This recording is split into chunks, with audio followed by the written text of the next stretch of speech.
So let me just make a very quick welcome to everyone. Thank you very much for coming. I'd like to acknowledge a few people before introducing Vicky de Grazia. Donald and Vera Blinken, of course, are the spirit behind this lecture and the spirit now behind the Institute. And we really are grateful for their support. I mean, an institution like this really depends upon people like the Ambassador and Vera Blinken, and we want to express our deep gratitude to you. And we also want to recognize that Vera has been on the board of the IRC since 1978, and so is a sponsor and a supporter of this organization as well. I also want to say that you know, when I read the news that David Miliband had become the head of the IRC, I thought, what a fantastic thing for the world. I, like everybody here, had followed him in the news and listened to his comments over time and the positions that he took. And I very quickly admired him enormously for all of this work that he was doing on behalf of Britain, but on behalf of the world as well. And that he would take on this position, I thought, was fantastic. Something that, you know, we really desperately need organizations like the IRC, and his commitment to it couldn't be better for helping people deeply in need. I also want to recognize George Rupp, who is my predecessor and David's predecessor, and I don't know how many other predecessors are here, but we really appreciate all that George has done for this institution, of course, but also for the IRC and through that for the world. And Vicky de Grazia, Professor de Grazia, has been a force at the university and a force within this institute, and a wise and wonderfully cheerful person to work with. Every time I have a conversation with Vicky, I come away feeling a lot better about the world. So I now give you Vicky de Grazia. Thank you. Yeah. Thank you. Thank you, Lee. I'm going to tell that to my daughter. No, I very much want to thank you for introducing the event today, for your generosity, and for your abiding support for the Blinken European Institute. And what this support has done is recognize how important Europe is to Columbia's approach to global education.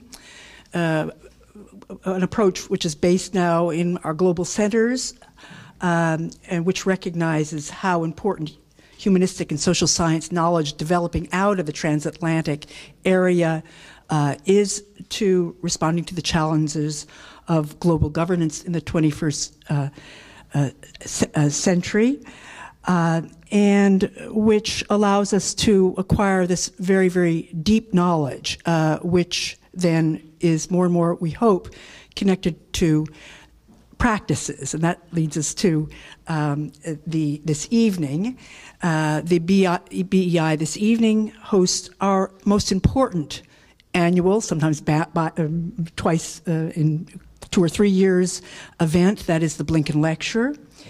This year we are honored and delighted to have as our speaker David Miliband, the president of the International Rescue Committee. Now, the lecture was established now. It has a history in 2005 through the generosity of Ambassador Donald Blinken and of Vera Blinken. And it had the goal of bringing to Columbia major practitioners in the domain of foreign relations. Aside from paying tribute to them for their dedication to public service, we invite them to Columbia to have their special eye on the relations between the United States and Europe. Whether that eye comes from their national background, as Europeans, from their experience in the field, or from their particular take on the state of transatlantic relations, as these have evolved so very significantly since the turn of the 21st century. Now, always on the lookout to take advantage of career changes, which we have found the best time to importune very, very busy people to schedule an evening with us, with all the attendant anxiety that comes that lest there be an international emergency that might prevent them from coming at the last minute. The Blinken Lectureship has hosted a varied and very distinguished line of speakers. Permit me to just heighten the sense of this evening's event by referring to them. So we've had Richard Holbrooke and Joseph Biden and Thomas Pickering. Also Chris Patten, as he transited from being the last governor of Hong Kong to the European Commission and from there to the Chancellorship of Oxford. More recently, we've had Nicholas Burns, after several turbulent years as the most senior career appointment at the State Department, as he retired to the Belfer Center at Harvard. And in 2012, we welcomed the Irish-born Samantha Power. She was then National Security Advisor to President Obama, and the UN was still only a glimmer in her eye. Now, it's ineluctable then that when we learned that David Miliband had accepted to come to New York and to take the presidency of the International Rescue Committee, that was last year, that we'd want him to come to Columbia. We already knew about him, and we probably would have invited you for other reasons if you hadn't accepted, but it would have been hard to get you here. We knew him from his very distinguished work internationally, globally, as part of the Labour governments, and particularly from 2007 to 2010 when he served as foreign minister. David Miliband comes to public service by way of his family background, his education and political commitments. He is with his younger brother, the son of Ralph Miliband and Mariette Kozan, the latter one of my generation's intellectual heroes from his studies on parliamentary socialism and a founding editor of the Socialist Register. Belgians, Miliband's father, the son of Polish Jews, the family fled to England in the face of the Nazi invasion in 1940. Okay. David Miliband also has an American experience. He graduated from Oxford University in 1987 with a first-class degree in philosophy, politics, and economics. He also studied in the United States, where he received an MA in political science from MIT, where he was a Kennedy Scholar. Subsequently, he brought his enormously keen intelligence and creativity to advising New Labour, and under Tony Blair, brought to his various positions his far-reaching insights into the issues of the millennium. And so on the environment, he pioneered legally binding regulations, reducing carbon emissions. He brought his savvy about communication, being one of the first public servants to blog, precocious blogger, and he brought his very wide-ranging interests in the advancement of human rights to the British government. So it's telling also for the purposes of the Blinken lecture that David Miliband should have quit national electoral politics to serve as president of the International Rescue Committee. That's a very important move on the part of the IRC because he's the first non-American president, though it is true that refugees who had become American citizens had served previously. It's significant, too, that at the very moment that his parents were fleeing from Belgium to England, that the International Rescue Committee, then under another name, was getting some of its first European service, aiding refugees trying to leave from Marseille to escape the Nazi occupation of Europe. The International Rescue Committee had become more and more important during the Cold War, conducted major operations in the wake of the Hungarian uprisings of 1956, in the wake of the Pinochet coup, in the wake of the Vietnam War, and today it is a far more global operation, and it's a signal of that, first of all, that David has been appointed now the president. He now is overseeing then humanitarian aid and development programs in 40 countries, global staff of 12,000 with also hundreds and hundreds of volunteers. So we especially welcome him to signal the interest of both colleagues and students of the whole university in the issues which he now is so capably addressing. Okay, David will speak for 30 minutes, and then we'll open up for questions. Thank you. Well, thank you very much, Professor de Grazia. I think, as my dad would have said, enough already. I think I need to lower the tone a bit. The truth is that my defining American experience was as a junior high school student in 1978, when I spent a year outside Boston with my family, and I was cast as the mayor in Destry Rides Again. I don't know how many of you know the play Destry Rides Again. It was made famous in the post-war period, I think, with I think Humphrey Bogart was in it. I wasn't. Jimmy Stewart was it? But the significant thing for me was it Marlene Dietrich as well. Yes, it was. Marlene Dietrich and Jimmy Stewart, so not a bad combination. But my role was somewhat reduced by the fact that I had to become the non-dancing mayor, because this is a musical, Destry Rides Again, and after about 4 rehearsals, the director told me that although I could continue in my role as the mayor, I mustn't under any circumstances either dance or sing in that role. So I come here with due modesty. As someone who never made it as a student to Columbia University, I had to make do with MIT for my American postgraduate degree. But I'm genuinely honored to be here as a lecturer tonight, and to have been welcomed by the President, by Ambassador and Mrs. Blinken, and by professors and by students. For me, this is an appropriate place to give what I think is an overview of the humanitarian sector, and I want to explain why. Appropriate because, for me, Columbia is a great New York institution. And one of my aims for the International Rescue Committee is to have it recognized as a great New York institution. After all, it's not an accident that Albert Einstein should have come to New York in 1933. Of all the cities of the world, this is a city that has always made itself open to immigrants and refugees from around the world. And I hope that one of the things that can develop in my time here is that IRC's relationship with other great New York institutions like Columbia, but there are others, can develop and continue to take the message that not only does the world come to New York, but that New York in various ways brings things to the world. And I think it's that relationship that defines this university, and I hope can increasingly define the work of the IRC. Tonight I'm going to talk about some of the most persistent and pernicious enemies of freedom and human dignity around the world. And so I think it's appropriate that I start by saluting 2 people who have been consistent and principled supporters and friends of human dignity throughout their lives.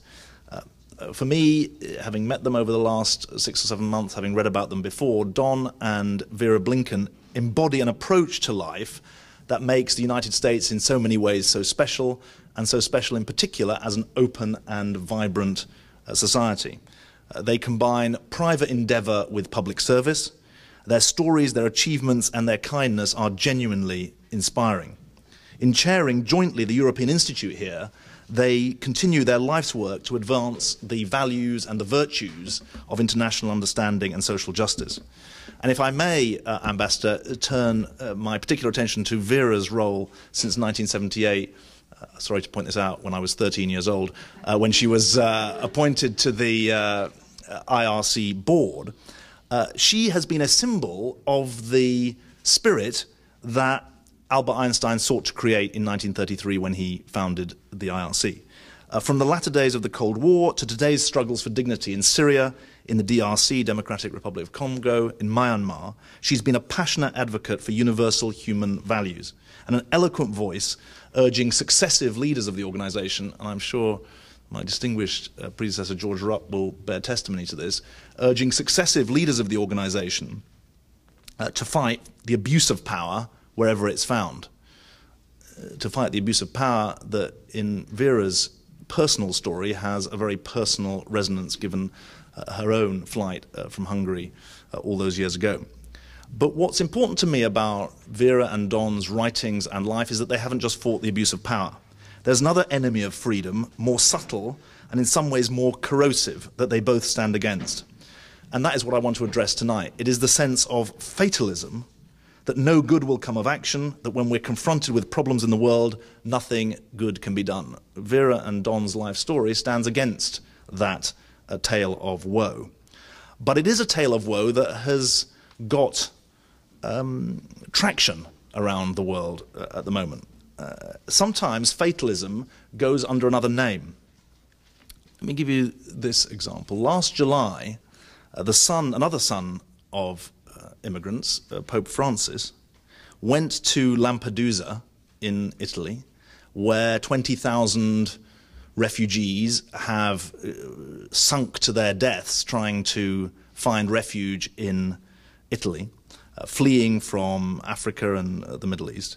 And he called and condemned, in a telling phrase, the globalization of indifference. It's an extraordinary phrase, a very resonant phrase, and that's really what I want to address tonight. Is there a globalization of indifference? What are its dimensions? And in particular, what can concerned NGOs, scholars, citizens, universities who make up the humanitarian community do about it? Now, as the professor explained, I am new to this humanitarian community, having just started my post 7 months ago. And what I want to do is just offer you two reflections on what I have learned over the last 7 months as an introduction to this theme. The first reflection is that today's humanitarian problems challenge many of the assumptions on which our sector is based. They call for us to rethink. The second reflection is about the bandwidth of Western societies, and especially Western politics, to address these acute challenges. So we have to rethink, but we also have to renew. And I want to go through the two of those just to start off my lecture. I just want to start with the facts. Record numbers of people are being displaced from their homes today, at a time when there are fewer wars between states than ever recorded. It's quite a paradox that this is, in conventional terms, one of the most peaceful periods of human history. But last year, 45 million people were uprooted from their homes, fleeing violence in the main. 1/3 of that 45 million were refugees, the other 2/3 internally displaced people. In other words, they stayed within their own home country. But that stark fact that this is a growth area of human misery mustn't obscure the fact that it's a changing area of human misery. The first change is that the IRC was founded, notably, to take care of people who were victims, refugees from wars between states. That is not the case today, notwithstanding what's happening in Ukraine. Conflict between states is a rarity, but conflict within states, recurrent civil wars that go on for 20 or 30 years, are, if not the norm, are an increasing feature of the global landscape. Just think Afghanistan, DRC, Somalia, Myanmar, South Sudan. These are places where struggle is within the state, not between states. Even in Syria, which is the most challenging area of humanitarian endeavor, and which I'll refer to at various points tonight, there is a war within the state, as well as the proxy war that's being conducted by the regional and actually global players. And what's at stake in these civil wars is, in the main, not territory, but power, money, resources, and religion. Second big change is that the iconic image of a refugee is someone in a refugee camp. But the refugee camp and the refugee camp experience is an increasing rarity for the modern-day refugee. 75% of today's refugees are not in camps. They're renting, begging, or squatting in urban areas. And although camps can provide refuge, as they are in South Sudan at the moment, that is not all they are. There's more and more evidence that these refugee camps can become places of organized violence and criminality, as well as aid and welfare. The third change is maybe an interesting one for those of you with a legal background. A refugee is defined as someone who is fleeing with a well-founded fear of persecution. What then are we to make of the increasing numbers of people who are today calling themselves climate refugees? They are not fleeing a state or an individual. They are fleeing because they are no longer able to make a living on their own soil. Usually they're farmers. And there's also a change about the length of displacement. And this is, in a way, the most extraordinary fact that I've learned over the last 7 months. The average length of a refugee's period outside their own home country, not including the Palestinians who've been out for 65 years, the average length of tenure is 20 years. So the young man I met, that's the average, the young man I met in Thailand 3 weeks ago, who's on the camp committee, he is actually in a refugee camp, he's on the camp committee on the Burmese border. When I talked to him about going home, he said, "This is my home, I was born here." And he was 33 years old. So the idea of an emergency that is short-term and then a development agenda which is long-term, that distinction has collapsed. We are dealing with 20-year emergencies. And there is therefore big change in the nature of the crisis that we are dealing with, the causes of the displacement. But as well as that kind of change, the flow of the people therefore has changed, so has the response changed. The Western share of the $18 billion that's spent on humanitarian aid is still about 80% of the total, but it's a declining share. The Gulf countries are now big spenders on both humanitarian and development effort. Turkey has a humanitarian budget of about $1.1 billion a year, in addition to what it spends on the 800,000 refugees from Syria. Across the Middle East, but also in Pakistan, aid is carried out not just by NGOs, but by organizations who use violence while at the same time offering social welfare. Then there is the role that the private sector now plays in many of the places where we are working, notably across Africa and notably in that context with a very strong Chinese imprint. And finally, there is the role of the diasporas in the global humanitarian effort. The level of remittances to Africa from around the world is currently over 3 times the level of aid flows into Africa. That is the kind of changed context in which we are operating. And I guess the way I would put it is that there is a new complexity on the supply side and a new complexity on the demand side. And organizations like ours have a duty to respond. So that's the first reflection. What of the second reflection concerning the capacity of Western societies to respond and to play the kind of role that Professor de Grazia alluded to when she talked about cooperation across the Atlantic on the humanitarian front, amongst others. You can see after a moment's thought that Pope Francis is onto something when he talks about the globalization of indifference. The 20,000 deaths that I referred to is one signal of the determination of Europeans to keep out refugees. It's evidence of fatigue, ennui, even disdain that we hear in Western debate about our obligations to others. But it's not the only evidence. There is the rancorous nature of the anti-immigration debate in Europe. You have to tell me, since I am a newcomer to your shores, whether the stalled immigration process here is a symptom of a similar malaise in the United States. There is the strange lack of outcry at the mass killing and destruction in Syria. It's remarkable how much we, as IRC, raised from the American public when the Philippines disaster struck. But I have to tell you, we raised more in 4 or 5 weeks for the Philippines disaster than we raised in the space of 3 years for the Syria catastrophe. And then there are the precipitate cuts in development and humanitarian aid into Afghanistan as the country prepares for Western troop withdrawal. All of this is evidence to me that after a period of confidence in the West after the end of the Cold War, confidence about global engagement to try and solve global problems, there is at best a new sense of caution, belt-tightening from the public, humility or caution on the part of politicians, a sense that charity needs to begin at home. And what I want to put to you is this trend, this evidence of the globalization of indifference is no less paradoxical than it is real. Why is it paradoxical? Because the world has never been more closely connected. Because ideas and causes have never traveled to so many places so fast. Because never have more people been on the move. Because the voices of those suffering injustice have never reached so far so quickly as they do now.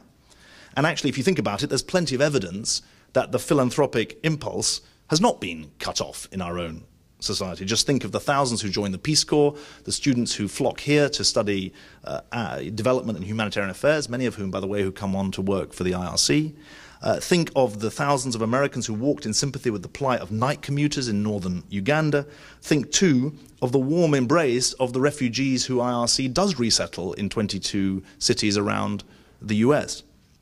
So what I would put to you is that indifference is not quite the right description. That's the good news. The bad news is, if anything, it's more worrying. It's a feeling that there are no good options and that nothing makes a difference. That's why I talk about a sense of fatalism. The issue is not indifference, it's a feeling of being powerless.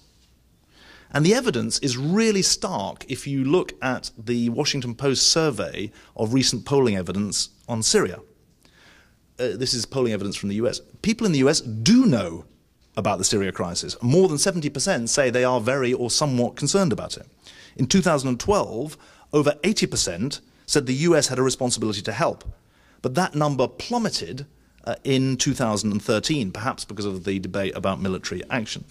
And now, amongst the American public, there are growing doubts about who is to blame for the Syria crisis and who to back. In other words, what's missing is not conscience or concern, but a sense of efficacy. And this is how the author of this Washington Post survey concluded, quote, "If activists want these new campaigns to do more than make people feel bad, they need to offer them more concrete, specific things that might be done to help." And really, that is the second half of my lecture, because it is my day job to try, in all that I do, to challenge that sense of fatalism, that sense that nothing can be done. And one of my very strong beliefs is that if you're trying to solve a problem, you've got to be honest about its roots. And for the humanitarian sector, that sense of fatalism that exists amongst some sections of the public is not only about the economic situation at home, it's not only about the trauma of Afghanistan and Iraq, it's also behooves us to look in the mirror at the way NGOs work and the way donors work. The problem is not just that the problems are complex, not just that the risks of getting involved for government and people are high, not just that the levers for action are loose and wobbly, or that the economic situation here is precarious. It is that in too many ways we, the humanitarian sector, are fighting new problems with old solutions or old tools. Let me give you some examples. We have policy tailored for refugee camp situations when most people are not in refugee camps. Most grants are short-term when the problems are long-term. Programs have to respond to the requirements of donors when they want to focus on the reality of people's lives. Too much funding is scattered across a multitude of competing priorities. And emotional fundraising messages about the scale of need, repeated year after year, can feed a sense that the problems are insoluble. It's still easy as well to find images of the poor African as the passive beneficiary of aid, when the reality is that the most powerful humanitarian response comes from and with local people. In any case, our aim should always be, as a matter of principle to me, that people take charge of their own destinies. We do not want our headline messages, our fundraising messages, to imply the opposite, that their greatest ally is us. In fact, their greatest ally is their own community. So we have some hard thinking to do about how to reframe and reorganize our effort to fit the new world that I described. And I just want to use this lecture to suggest 4 areas, 4 themes that are increasingly clearly important for organizations like the IRC as we seek to fight fatalism. The first didn't occur to me until I was sitting in a UN day-long seminar about the future of the humanitarian system, and specifically the humanitarian system in 2025. And at the end of this, my session mercifully was only 3 hours, but at the end of this session, the moderator turned to me and said, well, look, I want one takeaway thought from you about the humanitarian challenges in 2025. And I said, look, something's just occurred to me. Everyone in this room, I said, will have heard of the Millennium Development Goals. But what are the humanitarian goals? I called them at the time humanitarian action goals. And the truth is there is no equivalent in the humanitarian sector to the Millennium Development Goals that have rallied global opinion. For all their limitations, they've rallied global opinion in a reasonably unified effort to tackle some of the greatest scourges of poverty around the world. But the humanitarian goals, the Millennium Development Goals, don't mention the humanitarian situation of people who are fleeing conflict. There isn't a mention of the victims of conflict in the Millennium Development Goals. And so I think we have a responsibility to think, what would those humanitarian goals be? I call them HUGOs, humanitarian goals. We do have in our sector minimum standards, such as the number of litres of clean water that should be offered to refugees. But none of this makes up for the fact that the humanitarian sector lacks agreed goals for how to spend its money. Now, one answer is to say our purpose is to save lives and everything else is someone else's business, the development community. But that seems to me unduly narrow and ultimately not sustainable. For example, the malnourished child can be given medical help, life-saving medical help, and is by the IRC every day. But that child will be back in danger quickly if her mother is not given the means to support herself and her family. I don't see why HUGO's humanitarian goals have to be separate from the Millennium Development Goals. They are being revised at the moment anyway into Sustainable Development Goals, and they could be incorporated into them. They could build on those minimum standards. They could set standards for response times. They could set standards for funding, actually. But without clear goals, it's hard to motivate supporters, never mind measure the success of the enterprise. And we are in a world where people want more data and more evidence about the success of what is being done, rightly in my view. In this process of defining clear goals, we can ask hard questions about the role of the humanitarian sector in preventing problems as well as responding to them. This theme of disaster risk reduction has generated more rhetorical than financial commitments since it was launched about 10 years ago.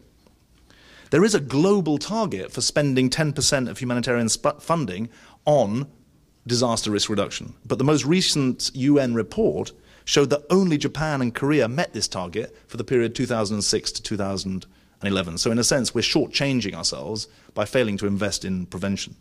It seems to me we need to ask ourselves, is the role of a humanitarian organization only to arrive after the damage is done? Or should we not be demanding that the world pays attention to the community tensions, the inequalities, the instabilities that can compound even if they don't cause humanitarian disaster? The second theme concerns the way we organize to combat fatalism, and specifically the way we organize our accountability in the work that we do. It's interesting that the Clinton Global Initiative have devoted themselves this year to the theme of reimagining social impact. And I think they've done so because of confusion about where accountability in the humanitarian sector should lie. It seems to me accountability has to run both ways. Of course we must be accountable upwards to donors for value for money, but that can't be the only form of accountability. We have to be accountable to beneficiaries too, for the quality of education, for example, not just for the number of kids that we get into school. The beneficiaries, after all, are the ultimate judge and jury. They are the reason we do what we do. And thanks to the work of George Rupp and others, we have some experience of what it means to develop accountability to beneficiaries. IRC has run randomized controlled trials for our projects to determine what works. We do peer comparisons between similar programs in different countries. We're testing ways of bridging the gap between those who provide the service and those who use it. But the humanitarian sector as a whole, working in fragile states afflicted by conflict and disaster, has much less evidence about what works than does the development community working in more stable states. Just listen to this. There have been about 30 randomized control trials examining how the humanitarian sector works and how it works best. The comparison is 850 such trials of development work, anti-poverty work, in more stable societies. And we have an absolute responsibility, it seems to me, to build a stronger evidence base of what works and what beneficiaries want, and we need to bring them together. Because it's not only impact that we need to measure, it's cost effectiveness and social return, both of which are important to winning the battle of ideas, the battle of debate, to convince governments and their taxpayers that investment in the humanitarian sector is worth it. The implications are significantly about public confidence, but actually for me, they're about something more. They're actually about the value of what we do. And real-time information about what beneficiaries think and want seems to me very, very important. And the best example of that is the third theme that I just want to reflect to you. It's about economics and markets. The humanitarian sector was founded and remains 90+% about social service. But if you look at what beneficiaries want, they give a rather interesting and different picture. The largest ever attempt to understand what our clients actually want, which was a project across 20 countries and 6,000 people between 2005 and 2009, concluded that economic betterment ranked even above physical safety and political voice as the chief concern of the beneficiaries of the programs of humanitarian organizations. Now, this is a growing field of innovation at IRC, mapping local markets, offering cash grants to refugees and host communities, vocational training for young people. But for the moment, this economic effort is a younger and less well-resourced cousin to our health, education, and other programming. Yet if you think about it, in the world I described earlier of long-term, 20-year urban displacement, where child labour as well as adult work in the black market make a mockery of rules against refugees working, never mind a world where programs for prevention of violence against women are shown to be more effective when they're allied to an economic empowerment drive, it makes sense to aspire that every intervention should not only have a social dimension, but have an economic dimension too. It would mean a shift to much longer-term programming, more integration of programs with local markets, stronger links to the local and international private sector, and real attention to the potential of regional and national private sector players in the countries in which we work. There's a lot about how we have to mobilize the multinationals. There's quite a lot about small and medium-sized enterprises. There's not much about the responsibilities in Ethiopia or even the DRC of the companies that are major players in the private sector there. It also means some very hard conversations with governments about who has the right to work under what conditions. And it would mean thinking through the balance between economic development for the host country, on the assumption that the refugees are going to be making a contribution there, and preparation for their return to the country from which they have come. But the most tragic thing at the moment is that for many of our refugees, they're not going home, the host country doesn't want them to stay, and there isn't a third country for them to resettle to.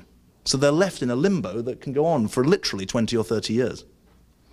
The fourth and final way in which we have work to do is about what it means to build local capacity and ownership.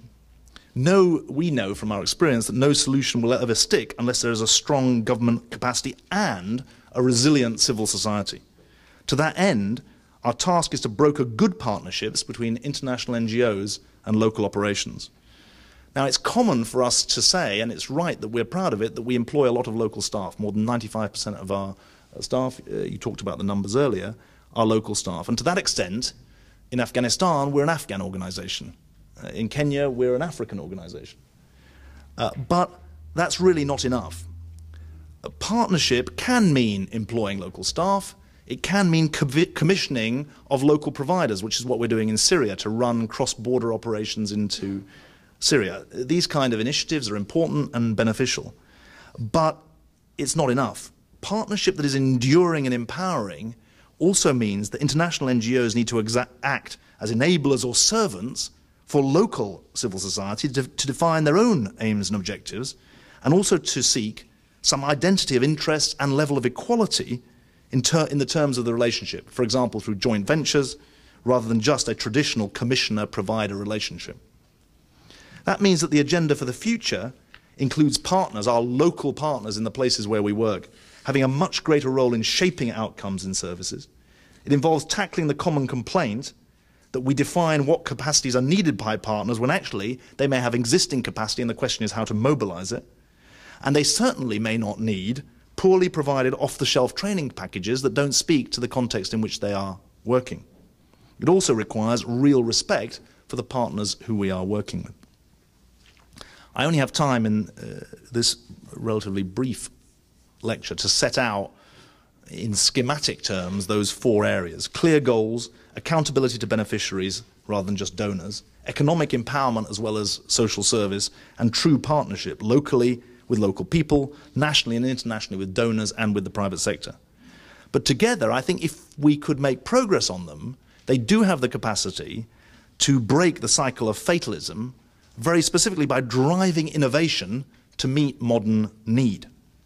So if you ask me what's our agenda for tackling fatalism, I would say it's in our response to changing circumstance, developing new tools and new relationships that allow us to say clearly that we're defined by the solutions or responses that we offer, rather than just by the suffering to which we bear witness. And I want to end on this point, because in a way it's the most striking thing that should motivate us to move fast in this direction. The need for the kind of agenda I've described is diminishing, not growing. I beg your pardon, is growing, not diminishing. The huge changes that we have seen in China and India mean that the geography of poverty around the world is changing in dramatic ways. When the Millennium Development Goals were written in 2000, less than 10% of the world's poor living in extreme poverty of less than $1.25 a day, less than 10% were in conflict-ridden or fragile states. Today, that figure of the number of people of the extreme poor, the percentage of people of the extreme poor who are living in conflict-ridden or fragile states is not 10% or 20% or 30%, it's 50%. Because so many people have come out of poverty in India and China. The concentration of poverty in these states that are in a seemingly unending cycle of poverty and violence is growing. And therefore the overlap between the aspirations of what's traditionally been called the development sector and the humanitarian sector is growing, not diminishing. And just think about this. This isn't only a humanitarian concern, it's also a political one. Because the political impact of humanitarian crisis is growing and it's feeding instability. Just look at the Middle East, where Jordan and Lebanon are buckling under the strain of going on for 1 million refugees each. Or look to Africa, where large parts of the continent are indeed rising. It is a time of Africa rising. But a number of countries and their people, South Sudan, Central African Republic, Somalia, are now not rising but struggling. None of this can be addressed by NGOs alone. We can sound the alarm bell, we can pioneer ideas where governments fear to tread, but that will not be enough. There is a wider responsibility, and with the greatest humility, but also with a large dose of passion, I would say that this kind of institution also has a responsibility in that regard. Universities like this one embody the gains of globalization. Our task, and I would say it's not just our task, it's our task, our collective task, is to call attention not just to the gains of globalization, but to the losers from globalization. And by that, I don't only mean the losers in our own society, I mean the losers globally. So as you shape your priorities for the future, I hope you will help us shape ours, and in turn make an impact for some very, very needy people well beyond our shores. Thank you very much indeed.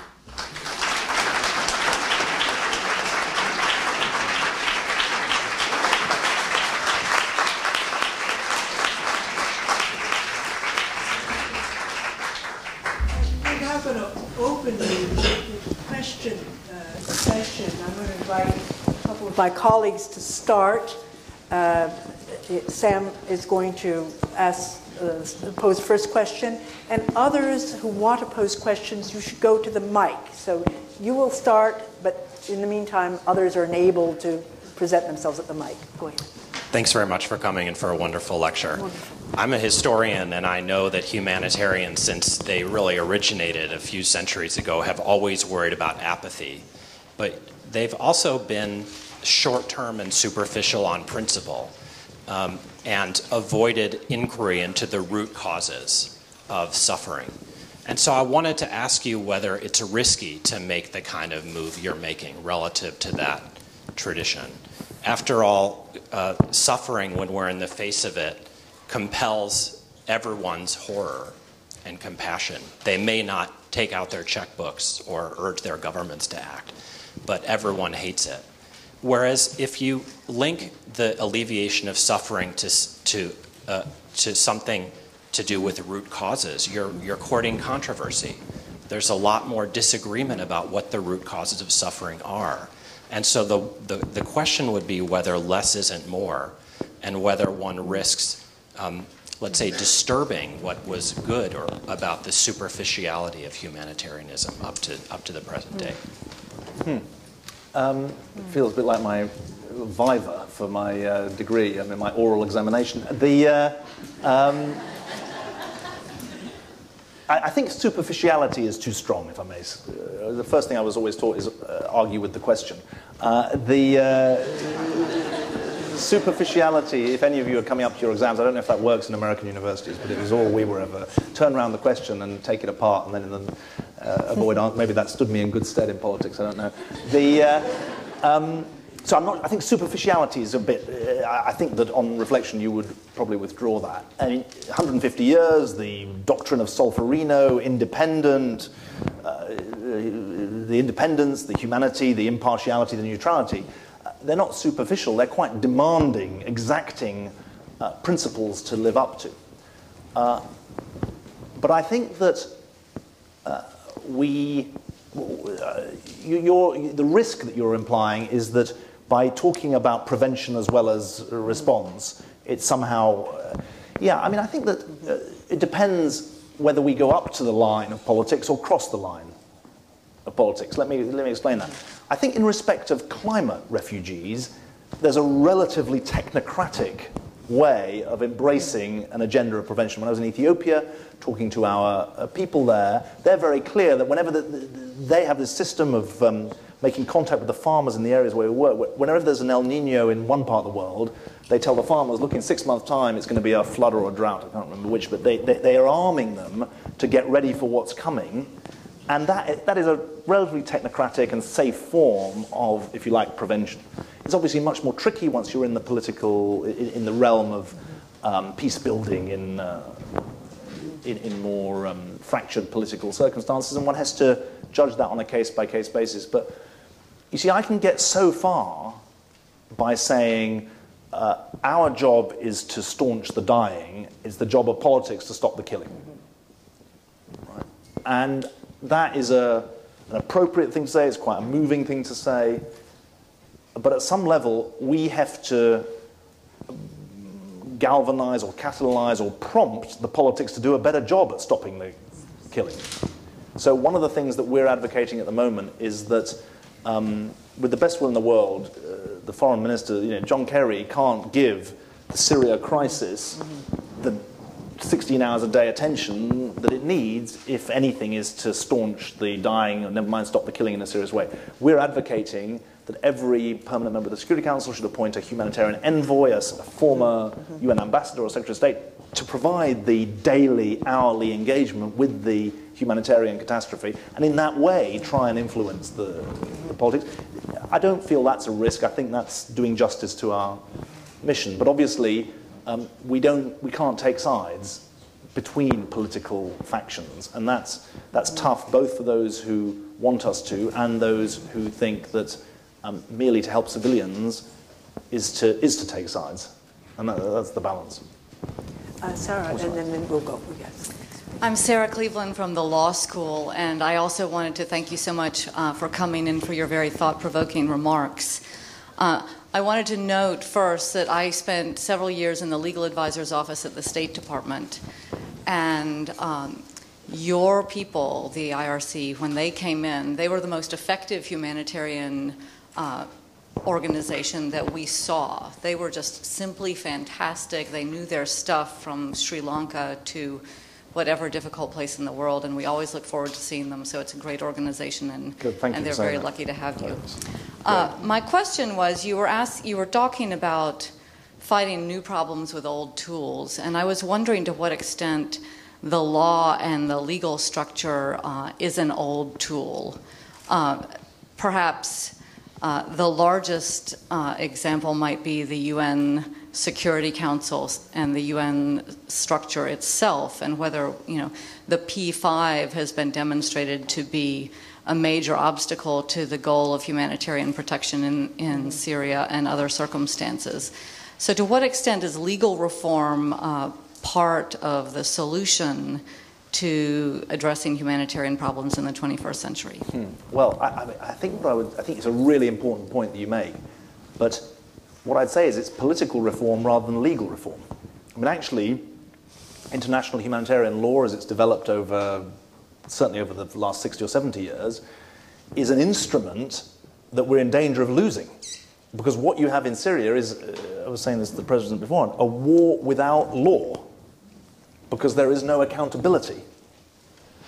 And the breach in the Security Council over humanitarian questions, I hesitate to call it unprecedented because I'm sure there's someone here who can find a precedent for it, but the way political division has leached into the humanitarian debate at the UN is I think, profoundly worrying, because it does threaten to give essentially a license to abusers everywhere that it's open season. And I think that is very, very dangerous. But it's a political issue, including some very delicate political questions about whose responsibility is it to protect citizens within the confines of a single state. I mean, the whole responsibility to protect debate, when is national sovereignty fettered by international obligations or actually legal obligations, and if so, and if it is to be fettered, who's to enforce it? That seems to me to be a very, very pregnant debate in the context of what's happening in Syria, where the doctrine of national sovereignty is being used essentially as a shield to protect people who are abusing the law every day. I think it's that really is a quintessentially political question. The law in that case seems to me to be quite good law, but it's the politics that's broken down. Thank you. Introduce yourself and ask your question. Thank you. Hi there. I'm Eva Noble. I'm a Master of Public Health student at the Mailman School of Public Health, currently studying public health and humanitarian assistance, which is a program that very often feeds students into the IRC. There's quite a tight link. So a lot of what our professors teach us is very much participatory research and how to highlight beneficiary voices and tools to really let beneficiaries set the agenda. So one of the major conversations that sort of comes up is if you shift to a framework of local agenda setting, local ownership, and building capacities such that people are their own allies, it sort of puts the humanitarian industry out of business. So how does that conundrum affect moving towards these really wonderful goals of really highlighting beneficiary voices? And do you see a new role for the voices and technical expertise from the West? Well, I mean, it's a sort of disintermediation has hit many sectors of the global economy. And I suppose your question is disintermediation going to hit ours? I mean, I fear that the growth of need is so striking, the scale of need is so striking, that there is little danger of that. And in any case, I think it is, the way I would put it is whether our role should change, and is the balance between being the direct deliverer of services, the commissioner of services, and the expert advisor, facilitator, catalyst for the provision of self-service. And I guess it's the balance between those three. And I think that the balance will shift so that direct provision by our own employed staff becomes, in percentage terms, I can see that diminishing. In fact, it already has. And the only qualification I would give to that is that, as well as expertise and trust for donors, there are back office systems and working that can make it much more efficient to use an organization like the IRC, albeit one that is effectively run locally to achieve the kind of goals. But I don't think we should be afraid, and in fact, one of the things we're going through at the moment in what we're calling a strategy refresh exercise is to demarcate, well, where are we at the moment in that balance between direct employment, commissioning, and facilitation stroke cultivation, because it's not well recorded or well documented. And I think that we will learn a lot through this process of just asking, well, where do we want to be? And I think that's the kind of strategic growth that the IRC now has the opportunity to aspire to. Thank you very much. Thanks a lot. I hope you stick with us. Thank you. Hopefully summer practicum. Yeah, good. My name is Oren Jarinkas. I'm a graduate of the old Russian Institute at Columbia. One general observation as a general source of human rights violation, it seems that slavery, with all its attendant brutal consequences, has been the rule throughout human history rather than the exception. My second observation, and as you talked, I could hear the voice of Malthus and Marx creeping into it. Inevitably, the human rights violations tend to be the mistreatment of one ethnicity of another. And maybe history has another lesson to teach us. If you think of the great multinational empires, the Habsburg, the Ottoman, the Roman, there seemed to be less turmoil within their confines than there is now. I had an Ethiopian friend at the UN who once said to me sardonically, why not just bring back the colonial powers? It couldn't be any worse. Well, I can honestly say that as someone who, for 3 years, led the Foreign and Commonwealth Office, I have never had anyone say to me, bring back your empire. So this is a memorable occasion for that. Most of the places in the world, there's quite a lot of finger-pointing about the mistakes and the mistakes, to put it mildly, of my predecessors. So I'll take in my stride that suggestion, if I might. My name is Alfonso Diaz. Sir, first I want to thank you for following this career path rather than going to the Carlyle Group or other corporate boards. It's seriously. Thank you. That's nice. I come from a country with the third largest refugee population in the world. It's in this hemisphere. You don't have to fly more than 3 hours and a half from Miami. Yet is regarded as a very successful story on both aisles, both the Rupert Murdochs and the Joe Bidens and even the Clintons aisle. My point is your organization, I should have done my Wikipedia before, but has your organization ever faced any suspicion of being one more, maybe a cover arm of so-called humanitarian imperialism, particularly with what is going on in Syria now? Because Syria is not just about the Assad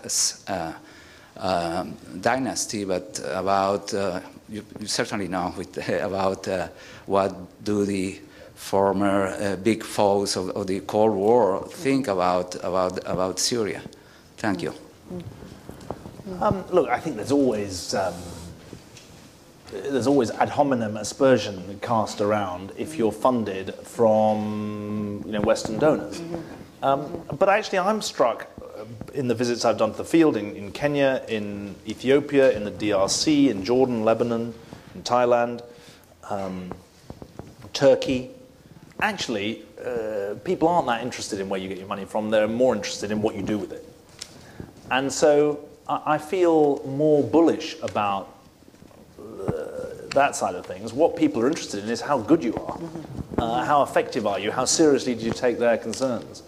And that, I feel, rather than sort of Western imperialism, I think it's about what people want is the West to fulfill what they perceive to be its responsibilities and its obligations, because it's so much more wealthy than the parts of the world that are trapped in this cycle of under-governance or misgovernance or no governance and poverty and conflict. And I mean, I think there's a really interesting discussion to be had about what's happening in these African states that seem to be fracturing, dissolving. Essentially, you've got half a dozen states now where the government is unable to hold the ring for politics, and that is that is a very serious, significant state of affairs. And I think it was really interesting. I did this lecture for the 50th anniversary of the assassination of John Kennedy. And I found this remarkable article that he wrote in 1956, so before he became president, actually 1957, January 57, just after the inauguration of the Eisenhower administration. He wrote this piece about, because he'd been on this extraordinary world tour in the early 50s, to Indonesia, to Israel, all over. And he wrote this piece about what he called the double pull in international affairs. And one pull was European integration, and he saw this as a long-term trend. And on the other hand, independence. And he was actually quite strong, he was absolutely vehement about the French presence in Algeria. He thought the British, the Suez was completely crazy. I mean, he was quite militantly supportive of these independence movements. Now, what's the double pull in international affairs today? The double pull, if you want to be kind, you'd say it's sort of multipolarity on the one hand, or G0, leaderless world, on the one hand, and on the other hand, you'd posit, you wouldn't say it's independence, it's the dissolution of state power in some very important countries that gained their independence in the 50s. And that's significant, 50s and 60s, that's significantly what's happening in these half a dozen African countries. It's in a way, I mean, Afghanistan's obviously been an independent country for longer, but you've got the dissolution of state power there, the inability of the writ of the state to run. And I just think there's a wider syndrome that's worth discussing in thinking about that people, it's not the imperialism of the West that people fear, it's almost the weakness of the West that they fear. Thank you. Sorry, too long an answer, but... No, it's important to keep these long answers, and short questions and long answers. And your talk was short, so I feel like you allowed longer answers. I'm in a world where, I come from a world where 30 seconds is long, so you're in a world where 55 minutes is the standard for a lecture, I suppose. I don't know, it felt rather short. I was quite surprised when it finished. Well, that wasn't 55, don't worry. It was only 30. My name is Emma Atje van Garderen. I'm from South Africa. I'm just visiting Colombia for a couple of days. And you referred to climate refugees a couple of times in your talk. And I'm a climate change scientist by profession. But I do work a lot with humanitarian agencies, as many of us do. And I must say that our experience in Southern Africa, we get asked about climate refugees by the press all the time. And in fact, I have to say that the organizations I work with, climate as a primary driver of forced migration, it's just not coming through. When a journalist asks me about it, I can't give them the answer that they want, which is absolutely, climate is driving forced migrancy. We find more often, of course, that it interacts with a number of other stresses in an indirect way. So I worry when I hear the term climate refugees that we might be setting ourselves up, me more than you, I'm much more vulnerable than you are, to accusations that, we want to say that climate is the most important driver of all the world's problems. And maybe we're setting the argument up in a slightly deterministic way. Look, I think it's a good point. It gives me a chance to slightly elongate what I said. You're right. I mean, the way the evidence I've seen is that we should understand this as an additional part of the cocktail. And so in the Sahel, it'd be interesting to compare notes what our experts are saying about the situation in the Sahel. But it's feeding into a syndrome rather than being the primary driver of it. You've actually got experts who will tell you that the drought in Syria in 2009 to 2011 is part of the cocktail. Now, one's got to be careful, you're right, and climate refugee implies a primacy. Yes, it does. Which I think is a fair point. But I think that the problem is only going to go in one direction. I can see this becoming a bigger part of the cocktail rather than a smaller part of the cocktail. I guess that's the point. And you see, one of the things for us as it relates to IDPs and refugees, there are only three solutions. You go home, you stay in the country where you're at, or you get resettled into a third country. Logically, there can only be three solutions, three answers. If in fact it's becoming harder and harder to go home, if that one's being taken off the table, then, and local tension, if you think about a country like Kenya, local tension about Somali refugees is a big part of their politics. So that's becoming tougher, and third countries in the West don't want refugees. Instead of searching for a fourth option, you're looking for the first option. And I think that if, to the extent that climate change is making return more difficult for pastoralist communities or other agricultural communities, it's worth mapping it out. Certainly to the extent, I mean, we're not actually active in Bangladesh at the moment, but I can see that we might be in the next 10 years, which I suppose would be the quintessential case of the climate refugee, the Bangladesh, the Bangladesh situation, or the quintessential phantom danger. Then I think it's a coming issue. I think that would be the way, the extra piece of contextualization that I'd put. Thank you. Hi, my name is Massimo. I'm an Italian student here at Columbia, and I'm studying economic policy. Two brief questions, changing topic. 20 years ago, the Rwandan genocide started 20 years ago today. You have been on both sides of the divide as a statesman handling international affairs, and now you chair a huge international humanitarian organization. Do you think that 20 years afterwards, are we ready to avert a disaster of that scale or not? Second question, I will look more to the European scenario. In less than a month, we are going to hold the European elections. We are likely to see the most Eurosceptic parliament that Europe has ever seen. What do you think the European left should do in order to avert the rise of Euroscepticism? If there is a single item you could point out to us. Thank you very much. I think, look, both of them are really good questions. I mean, it's slightly a trait of a politician to refer back to something that I've said or written. But as it happens today, I've got an article in the Financial Times about the lessons of Rwanda. And there are lessons about refugee camps, some of the things I've talked about today, the lessons about the role of the region. What's the role of... these conflicts that we're dealing with today, Syria, DRC, they're not national conflicts. They are regional conflagrations. So could it happen again? I mean, I think you'd be a very... you're on a hiding to nothing if you say it can't happen again.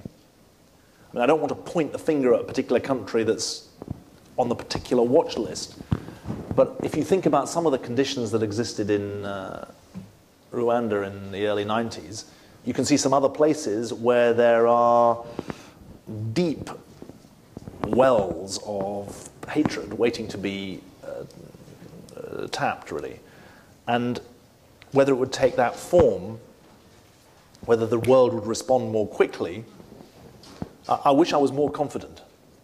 I wish I was more confident. I mean, 1 million people lost their lives, 2 million were displaced in the space of 3 months. I mean, it's an extraordinary, unspeakable slaughter. So in terms of scale, one has to hope that it's inconceivable. But I would be, I wouldn't want to promise you that it can't happen again. That phrase, never again, is being dishonoured in breach rather than in observance. And if you think about what happened, it's not the same scale, and it wasn't a genocide, but what's happened in Sri Lanka, very, very unhappy echoes of what, and what's happening in the Central African Republic at the moment. You've got there were attacks on Christians, and now a 15% Muslim population is a 3.5% Muslim population. So, as for the European left, the original invitation was for me to give a lecture about Europe, and I said, I haven't got the brain space to do a lecture about Europe. Can we just do a Q&A? I'm probably relieved that we didn't do that, actually. It was better that I stuck to my core knitting of the humanitarian endeavour. But if you need... look, the most important thing is economics, and is to fashion a post-crash economic strategy, and that is the central challenge that the European left, and in fact all left-of-centre parties face. And the sweet spot is to be in a anti-austerity, pro-reform position.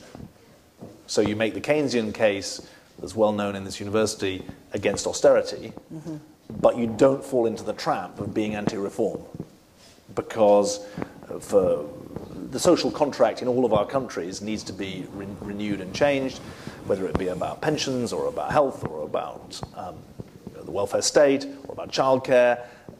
The social contract is being rewritten because of demography and because of financing, and for my part, the progressive forces have got to be on ahead of that curve. That's why the sweet spot is to be anti-austerity, pro-reform, I would say. I hope Mr. Renzi, Prime Minister Renzi, ends up in that spot. Hello, my name is Farah Quadri, and I'm a master's student at the School of International and Public Affairs in International Affairs. And my point relates slightly to the Rwanda question and the question of foreign intervention or lack thereof in that case. You mentioned in your speech it's no longer about the trauma of Afghanistan and Iraq, but I would argue that perhaps it still is. And what do we do as either members of the government or those working in the non-profit sector about the idea that we do believe perhaps that foreign intervention has its role, and particularly even military intervention, but we're still living in a climate where there are concerns about the potential harmful and detrimental ramifications of that kind of intervention? Great question. Really important question. And I hope I didn't misspeak. What I meant to say was, you can understand the caution of politicians and the public because of the trauma of Afghanistan and Iraq. It's not a question that it's no longer. And I think the only way through this is that you've got to have an honest assessment of what actually happened. And that means, in my book, understanding that winning the war is different from winning the peace, and that the central weakness in both cases has been the failure to understand what it takes to win the peace. And you know, it's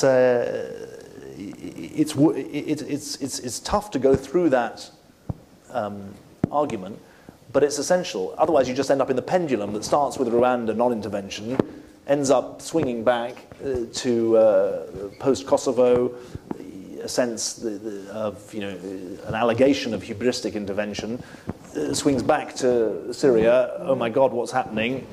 Swings back. We've got to try and have a more mature discussion about it. And I think that there are profound and important things to be said about what it means to pursue a political solution. Most of my work was actually on the Afghan side of things rather than the Iraq one.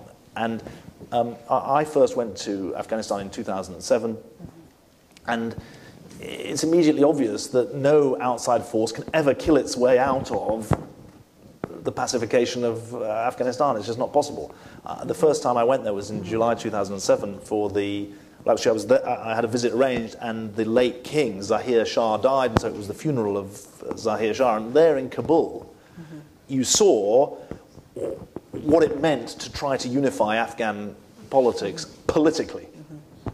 And you had this extraordinary diversity from all across the country, this country of 40,000 valleys and villages, but a sense of unity, that they were all Afghans. And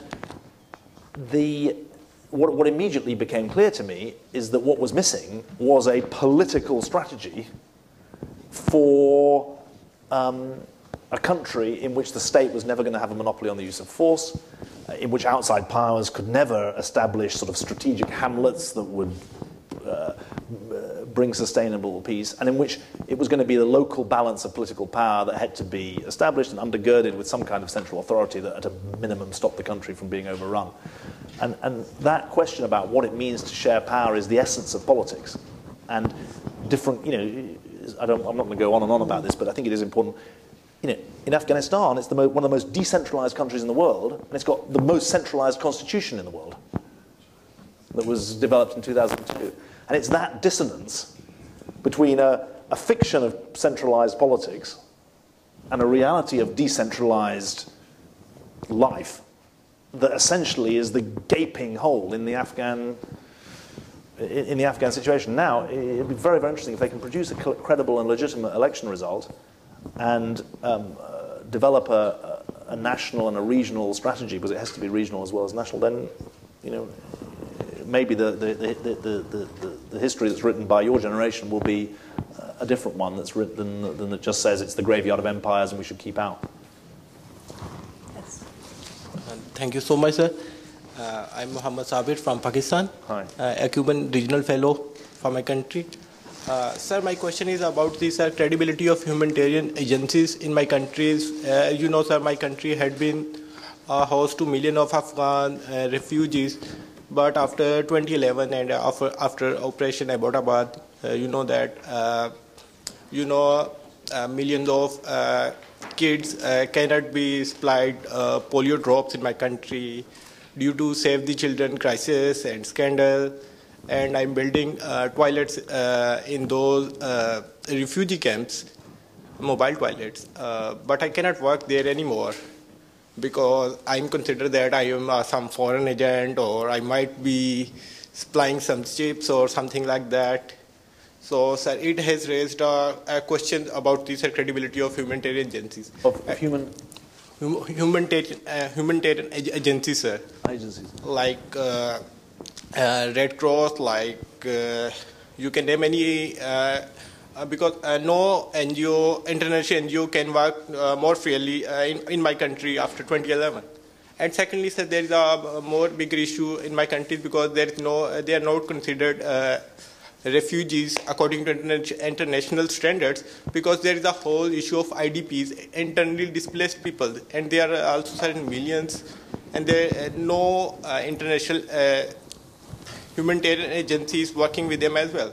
Well, I mean, we're actually working in Pakistan alongside a number of other NGOs, but you're right, the environment for NGOs can become extremely inhospitable.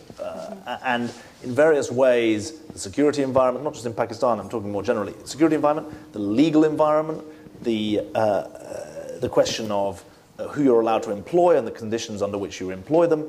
I mean, you're right that there's a very testing diplomacy that's required to establish with sufficient independence your operations in a whole number of countries. You're also right that for a country like Pakistan struggling with the number of IDPs, to still have, actually in the report that we published last week, we said it was 2.5 million Afghans who are still in Pakistan. That's a massive challenge for that. That's why IRC originally went to Pakistan. We stayed there for the floods and were able to make a significant contribution there. Now, I mean, all I can say is that our experience is you have to get your institutional credibility locally as well as nationally. And it's if you work with local government, that's the absolute key to trust and credibility and actually staying power. Thank you. Yes, last question, yes. Thank you very much for your remarks. It's been fascinating. My name is Florence Fabricant. I write about food, but not hunger. The world has changed, and we're in a situation in many ways that did not exist 15, 20 years ago. And in your discussion about global apathy and fatalism, I was wondering how the IRC may or may not take advantage of social media, the effect that might have, and what impact social media may have on this whole issue of global apathy. Great question to end on. I mean, this is the paradox, isn't it? That there's never been greater connection, yet there's a feeling of powerlessness. Now, and you know, that's the definition of a paradox, that it's got two sides to it. I mean, I often sort of sit and ask myself, if we were creating the IRC today, what would you create? And one model for that is that you create a membership organization mediated through social media, and it would be a global organization. And you would found it out of a global conversation about global responsibility. And you probably wouldn't go back to the treaty, that wasn't a treaty, the Accord of Solferino. You'd found it out of a different set of humanitarian obligations, and you would give it a much stronger global connection. Having said that, I think that the danger is that rapidity and speed, they can descend into evanescence. You know, all that is solid melts into air. You can end up, someone once said that, you can end up losing something as quickly as you create it. And my feeling about this is that we have to take the roots of our organization and give them modern meaning. And when I think about Rwanda, and then I think about the Holocaust, or when I think about Einstein fleeing in 1933,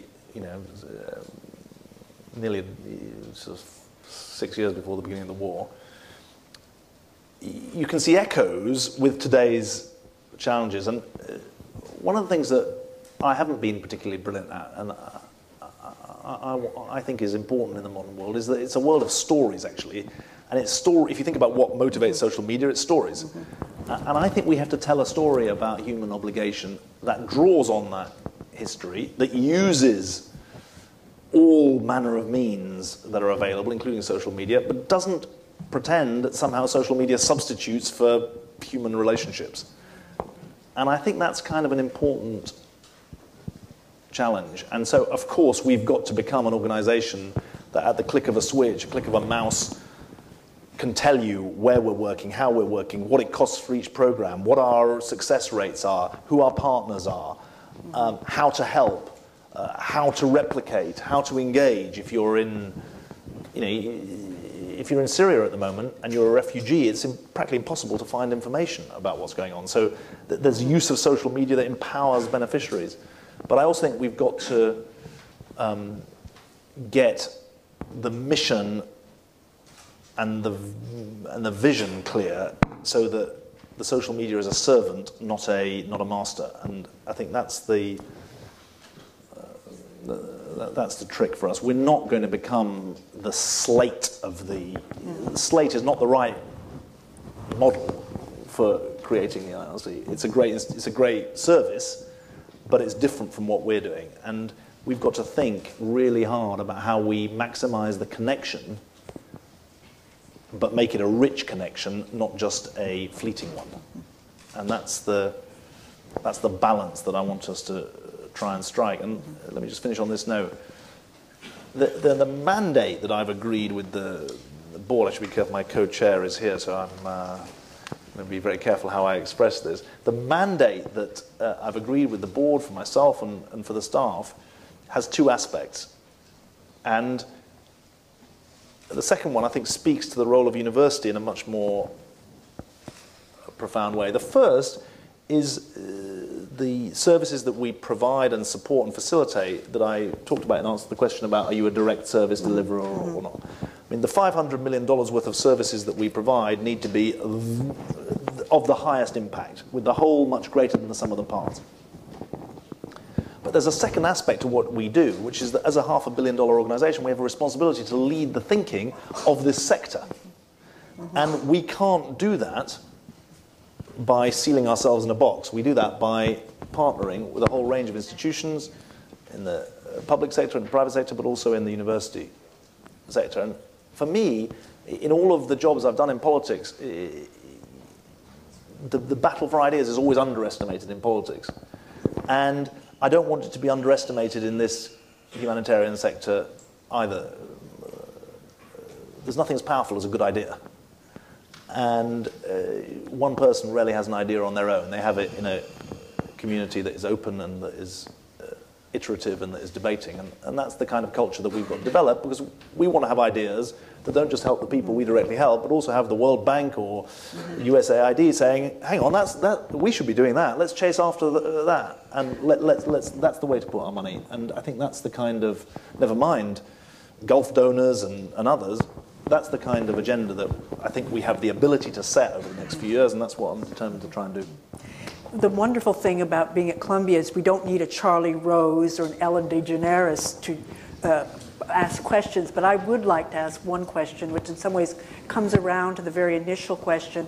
I mean, you put an enormous emphasis right on the power of ideas, the need for a new, I think, a fundamentally different economic analysis to explain the refugee crisis, a very, very different political analysis to enable a different kind of mobilization and a different kind of coalition.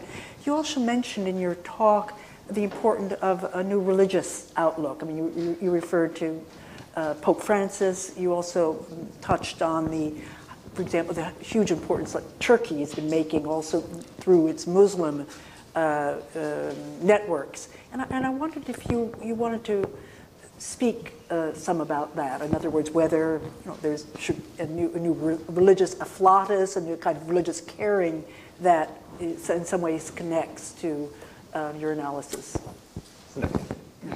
Not really. That's a whole other lecture, I think. Okay. I mean, well, we'll keep this. We're going to have you back. I'm stumped. No, I think I need prior notice of that question. Okay. St. Francis and Francis. Okay, yeah. Well, we want to thank you hugely. We want to thank the Blinkens for their sponsorship and their enormous support. Thank Lee for being here, David Madigan, also our Vice President. And we want to, as we thank you, also invite you to the reception that we're holding to celebrate you and celebrate the Blinken Lectureship and to continue our discussion. Thank you so much. Thank you so much. Thank you very much. Thank you. Thank you.